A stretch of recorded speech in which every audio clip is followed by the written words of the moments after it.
You raised so many issues there, but one that intrigues me is you talk about the fact that money, this required resource. Yes. And as we've heard from Sheila and Hans and David, one of the reasons perhaps policymakers are reluctant, and the medical fraternity is reluctant to get too deeply into this, is because we haven't got the money. All health systems are straining so badly. And I wonder, Neil, from a patient's perspective, is that the problem? That there are so many patient groups looking to get more money for research, looking to get more money for rare diseases, looking to get money for all sorts of other things. There are so many doctors and nurses campaigning for different things. You're getting drowned out.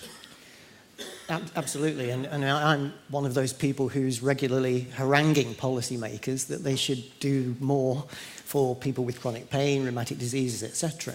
But I know that the following day they'll have someone making the same case for dementia, and then in the afternoon it will be Parkinson's is the most important, and by Friday it's mental health. So I have a good deal of sympathy for policymakers, actually. It's not often said that one should feel sympathy towards politicians and so on, but it's a really difficult job. They're not the experts in any of these conditions.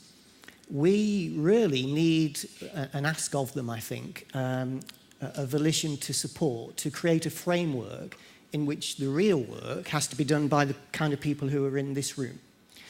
And the way I think we can make chronic pain a disease area which is more attractive, therefore, to policymakers, and where we might, therefore, see some extra flow of resource into research and so on, is if we can establish clear goals. We get the evidence base, we get not just lots of data, but the right data that really illustrates the problem, and that we put a human face on that, because ultimately it is about people.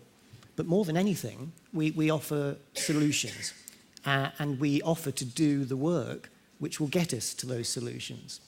So, I think going back to the issue of the numbers that we've discussed already, I think sometimes the large numbers are our enemy, because a policymaker may have 6 months or 5 years, perhaps maximum, to carry out a program of support. And if we start talking about 100 million people who need something, well, either, as you say, Nick, that's not necessarily credible or believable, or on the other hand, if it is, what are we going to do? And I think we create a defeatist scenario.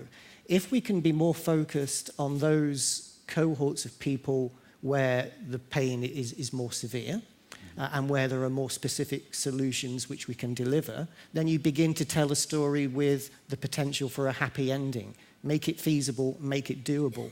So I'm old enough to remember a time when people used to write letters rather than emails to each other. And one of the things somebody said to me once was, I'm really sorry, I sent you a long letter, I just didn't have time to send you a short one. And I think in chronic pain, we've got too many big numbers and too many priorities. If at the end of this day, this really important opportunity we have today, if we can emerge not with 10 or 20 recommendations, but 1 or 2 that we have consensus on, we'll have had a fantastic day.